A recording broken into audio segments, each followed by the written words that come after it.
We needed this slap in the face though, because 2020 and 2021, everybody was having that get rich quick mentality and, the GME shit. And like, if you can survive times like these and you don't give up and walk away, you're probably going to build wealth and outperform everybody that was just chasing the easy gains over the past couple of years. I think that's something important to mention too, that when things are boring, when things are down, when things are harder, if you stick it out and you build your skills during those time periods, that's when you make life-changing gains in the future, right? But everybody's so reactive, right? Most humans are not programmed to be good investors. They do the opposite of what makes a good investor. I actually tweeted about this the other day where I said like I wanted to point out like what I thought or who I thought were naturally talented or just like more apt to be successful traders and investors.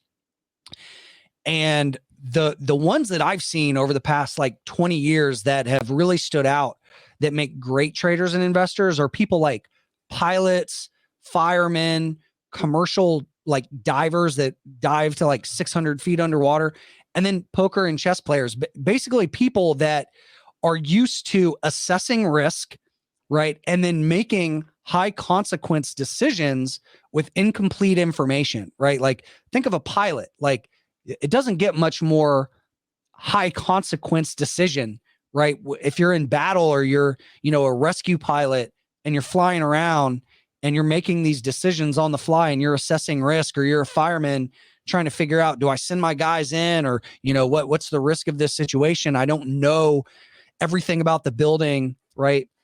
Those are people that generally do well, where the opposite of people that like struggle as traders and investors are people like attorneys and CEOs and managers and salespeople, people that are accustomed to forcing their will on the world or like pushing.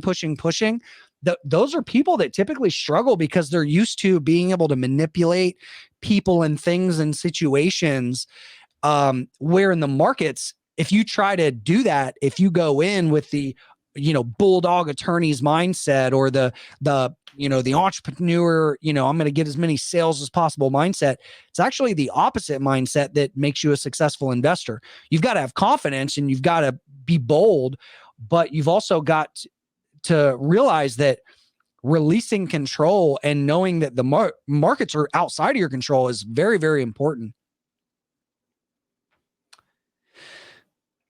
Little tangent there for you. No, Right. I love that. I think that's fascinating. It'd be interesting to see some studies on that too. Yeah, Because that's just anecdotal from me, by the way. Yeah. Oh yeah, no, but I conceptually it makes sense to me, and I think like that would, it's funny because I have seen a lot of people that play poker or chess in the world of hedge funds. Some of the smartest, some of the smartest macro guys and equity long short guys that I know do play like poker or chess or games of odds where they can really think about like upside, downside probabilities. I myself have spent a lot of time, thinking about that and thinking about position sizing, risk management, Kelly criterion, read Ed Thorpe's, all of Ed Thorpe's stuff. It's, I think it does help, but like you said, it's not just like sometimes when we talk about like risk management, for instance, that phrase always sounds super like boring and wimpy, but what that encompasses is also like, being able to take an asymmetric bet and put some capital on it when the probabilities come in your favor. So it's not just about like diversification or reducing position sizes. It's actually also about when to know to put on a position size and go big. Yeah. It's about being nimble, right? Like sometimes you got to have the cojones and you got to know when to push and you got to slam on the gas and get uncomfortable, right? Like you were saying, was it Druckenmiller that said some of his best plays were the most uncomfortable? Yeah.